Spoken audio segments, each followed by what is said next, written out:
Vamos mais uma vez unir os nossos pensamentos, pensamento em Jesus, pedindo ao Pai licença para falar do seu Evangelho, e que Ele nos alcance, na medida exata que cada um de nós precisamos para dar motivo à verdadeira razão para a qual viemos para esta casa planetária.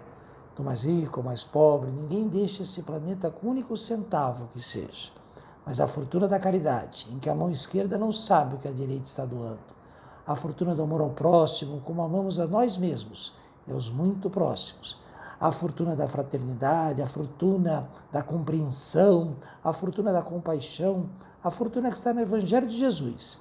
Essa sim, podemos amealhar nesta casa planetária e levar para a eternidade do nosso espírito. Então que possamos refletir, que possamos ouvir, que possamos entender um pouco sobre o Evangelho de Jesus e principalmente que tenhamos atitude, coragem para empreendê-lo em nossas vidas. Que assim seja. Oi, pessoal, mais uma vez é um prazer muito grande estar com vocês dessa forma virtual. Espero que daqui um pouco, mais próximo possível, possamos estar juntos de forma presencial, ainda que possamos continuar dessa forma virtual, que certamente alcança momentos, alcança lugares, alcança uma abrangência que a gente não consegue presencialmente. O tema que está previsto para hoje é a contribuição do Espiritismo para o progresso da humanidade. O quanto o Espiritismo é importante para a razão ao qual viemos para esta casa planetária. A única certeza que se tem é que todos nós iremos um dia desencarnar, um dia deixar esse planeta e não conseguiremos levar um único centavo que seja, um único título, um único bem, nada absolutamente material que amealhamos, mas com certeza temos a possibilidade de levar o aprendizado moral que construímos. Primeiro, temos que retroceder um pouquinho aos primórdios do espiritismo lá pelos anos de 1850, 1800, nessa década aproximadamente, um pouco mais, um pouco menos, para entendermos como o mundo espiritual entrou em nossas vidas e a partir desse momento o quanto nós evoluímos. Primeiro pode caber uma questão, puxa, por que a humanidade não teve acesso aos fenômenos, ao aprendizado dos espíritos antes de 1800 e pouco? Porque nos séculos passados, porque nos tempos passados, nós não alcançamos esta oportunidade. Certamente porque não tínhamos maturidade para esse entendimento. Essa maturidade veio ao longo dos tempos. A própria doutrina espírita nos explica que a nossa base, que é o cristianismo, padeceu, sofreu muito mais. Enquanto o cristianismo teve que passar por perrengues, passar por situações adversas, ela teve que construir toda uma situação, muitas vezes de guerras, muitas vezes de situações adversas. O Espiritismo, baseado no cristianismo, encontra um solo mais fértil, um solo já preparado, e aí o Espiritismo tem a oportunidade de edificar sobre a situação que o cristianismo passou, que o cristianismo viveu.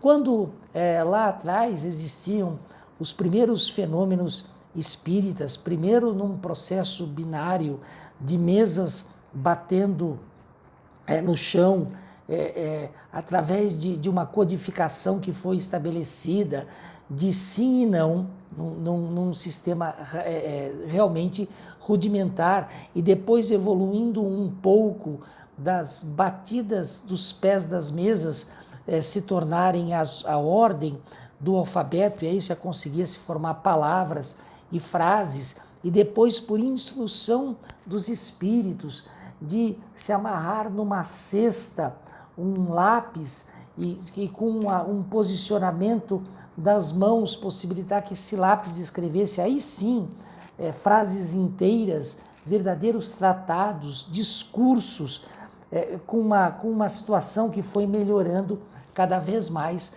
mas esses primeiros fenômenos mostravam que havia vida inteligente naquelas manifestações.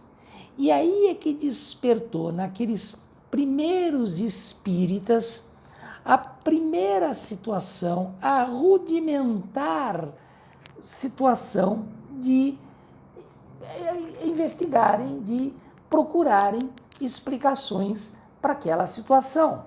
Sem conseguir se ver, sem conseguir ter a materialização de algo inteligente que se manifestava, que respondia questões filosóficas, da metafísica, psicológicas, absolutamente estruturadas dentro de uma moral e logo se manifestando que aqueles eram os ensinamentos que Jesus nos deixou, os espíritas da época, ou aqueles primeiros espíritas, começaram a querer estudar, a querer analisar, a querer entender o que existia por trás daquelas manifestações inteligentes. E aí começaram a entender que, na essência daquelas manifestações, daquele ensinamento, existia a quebra, o combate ao materialismo. Esse combate vinha ao encontro de uma análise, de uma máxima maior, que é: existe vida após a morte. Então, se nós vamos dar continuidade às nossas vidas, quando deixarmos este planeta, nada mais lógico, nada mais evidente de que aqui estamos fazendo uma preparação do futuro.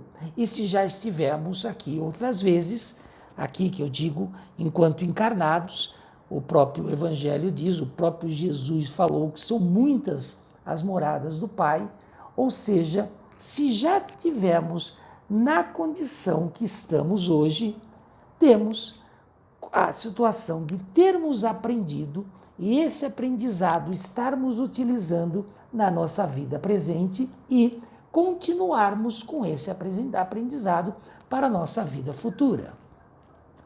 Se é certo que não conseguimos levar os bens materiais, os títulos, as situações que envolvem a matéria, que só conseguimos levar a parte moral, fica claro desde o princípio que esse é o nosso objetivo enquanto encarnados.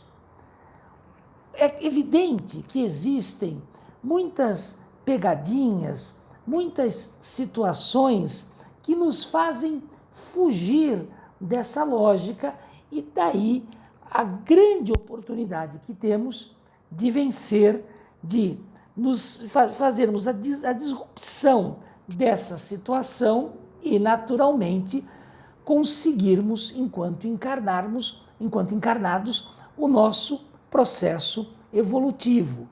Essa é a maior lição, essa é a essência maior que o Espiritismo nos traz. E como se combate o materialismo? Primeiro, porque se combater o materialismo, já tentamos explicar que é a razão do prosseguimento, da continuidade da nossa vida, quando desencarnarmos, nesta etapa vencida, para outras etapas que teremos que cumprir em busca do nosso desenvolvimento espiritual. Por isso, esta é a razão de combater o materialismo, porque não vamos conseguir levar daqui os bens materiais, vamos conseguir levar os bens morais. Mas como fazer? Como vencer essas etapas? Elas são tão simples, elas são tão óbvias, elas estão tão dentro da situação, das possibilidades de cada um de nós. E muitas vezes, eu insisto, caímos na pegadinha de estarmos encarnados e não conseguimos exercer esta situação de evolução da forma que seria muito mais simples, muito mais fácil.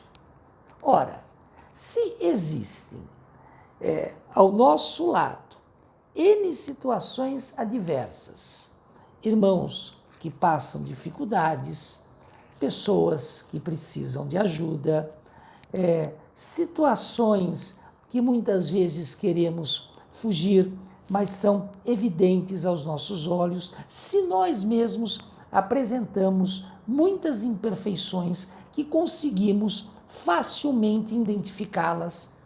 O orgulho, a avareza, os ciúmes, a inveja, todas essas situações que conseguimos identificá-las.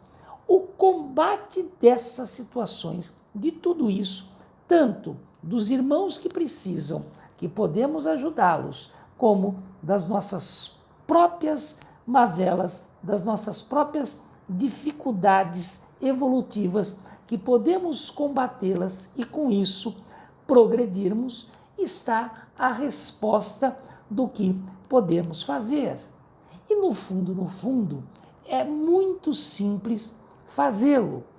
Pode ser que a gente tente fugir durante uma parte da nossa existência, ou muitas vezes durante toda a nossa estada aqui nesta casa planetária, porque é mais cômodo, é mais fácil, é mais tranquilo tentar buscar as coisas da matéria do que entender, do que se virar para a evolução espiritual que está à nossa disposição. Quando praticamos a caridade com clareza, com desprendimento, com sinceridade, com honestidade de alma, quando entendemos a necessidade de alguém que necessita mais que a gente, claro que a gente olha sempre do lado material e ele é muito importante, mas há também o lado da assistência, da atenção genuína, de entender o que aquele irmão pede, o que aquele irmão clama e procurar atendê-lo, procurar estar disponível, procurar dar a atenção básica. Quando nos voltamos a isso, estamos combatendo o materialismo. E aí não estamos combatendo o materialismo simplesmente doando, simplesmente dando recursos. Estamos dentro de um fato maior, dentro de uma visão mais ampla, entendendo que podemos fazer a diferença dentro dos nossos recursos. Evidentemente, se temos condições materiais de ajudar ou de mobilizar, a gente tem muitos exemplos de pessoas carentes, de pessoas que têm muito menos recursos que a gente, que disponibilizam o pouco que têm ou mobilizam as pessoas ao redor ou influenciam aquelas pessoas que podem ajudar mais a contribuírem, e essas pessoas fazem um papel muito grande, muitas vezes sem ter recursos disponíveis para fazê-lo, mas tendo ânimos, vontade de praticar os ensinamentos do Evangelho de Jesus, de ajudar aqueles que mais precisam. Dentro desta situação de ficar, claro, objetivo, que podemos ajudar as pessoas de forma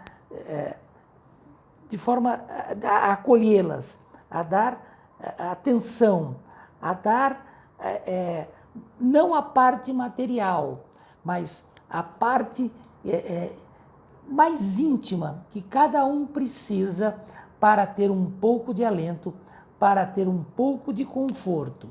E, claro, a parte material, entendemos como podemos quebrar o materialismo, destruir o materialismo, evitar o materialismo, que é a essência que o mundo espiritual veio nos explicar quando a nossa maturidade alcançou esse estágio e que neste momento, temos condição de fazê-lo e assim pavimentar a nossa estrada, o nosso caminho de desenvolvimento espiritual. É simples assim. E dentro dessa simplicidade que o Espiritismo nos traz, que o Evangelho de Jesus dá o suporte necessário para esse encaminhamento moral que temos condições de amealhar, de criar, de nos instruirmos aqui neste planeta, temos o caminho necessário para o entendimento do Espiritismo. O Evangelho nos dá muitas explicações sobre como funciona esta situação que o mundo espiritual nos esclareceu, a situação de sermos espíritos em desenvolvimento, que enquanto alma, enquanto encarnados, temos um envoltório que nos traz limitações, mas é um corpo em que deixaremos em algum momento, e esse corpo continuará como espírito. Este corpo que se apresenta como espírito ligado ao perispírito, que nos dá esta situação, esta possibilidade, e esse espírito continua com a gente o perispírito continua com a gente enquanto espíritos, enquanto desencarnados, que nos possibilita, inclusive, a comunicação com as pessoas que continuam aqui, na forma que nos conheciam enquanto encarnados, para que haja maior credibilidade naquela comunicação, maior referência naquela situação que temos. E por que é importante isso? É importante para que o mundo espiritual nos traga as instruções necessárias e que possamos acompanhá-las e que possamos empreendê-las em nossa existência, porque naturalmente se acredita, porque naturalmente se segue aquilo que a gente consegue crer, aquilo que a gente consegue ver, aquilo que a gente consegue sentir. E os fenômenos espíritas, que deixaram de ser aquelas situações miraculosas, aquelas situações espetaculares, passaram a ser situações mais inteligentes, instruções mais dirigidas, instruções de maior qualidade, naturalmente dentro da maturidade, dentro do crescimento que a humanidade foi tendo sobre o assunto. E claro que ainda não temos todas as revelações, não temos todos o entendimento, mas já temos uma qualidade, uma quantidade de informações necessárias para a gente entender, para a gente perceber, para a gente acreditar nas instruções dos espíritos no mundo espiritual. E aí é a contribuição do espiritismo para a evolução da humanidade. Quando temos esses fenômenos à nossa disposição, essas situações que conseguimos entender, ver, crer, e entendemos, cremos que a vida continua após a nossa morte, criamos ali laços, criamos ali situações que podemos empreender enquanto encarnados para carregar para a continuidade do nosso espírito. Esse é um desafio que todos nós, enquanto vivos, enquanto habitantes desse planeta Terra, temos e podemos construir na nossa evolução espiritual. O mundo dos espíritos nos trouxe revelações, nos trouxe a fórmula, nos trouxe a forma, que é a moral do Evangelho de Jesus, que são os ensinamentos do Evangelho de Jesus. Empreendamos, coloquemos cada um desses ensinamentos em nossas vidas, combatendo o materialismo e entendendo que com eles podemos fazer a nossa evolução espiritual. Esse é o convite que o Evangelho nos deixa para hoje e para sempre. Então, mais uma vez, vamos unir os nossos pensamentos em Jesus, agradecendo ao Pai por termos falado, por termos ouvido, por termos entendido um pouco de como funciona os ensinamentos dos Espíritos. E dessa forma, vamos nos propor, vamos criar ânimos, coragem e atitude para colocar em nossas vidas os ensinamentos dos Espíritos, os ensinamentos do Evangelho de Jesus. Que assim seja. Mais uma vez, agradeço por ter estado com cada um de vocês, aonde este vídeo alcançar, e que possamos continuar entendendo, aprendendo, evoluindo dentro do Evangelho de Jesus, dentro dos ensinamentos dos Espíritos. Que assim seja, até uma próxima oportunidade.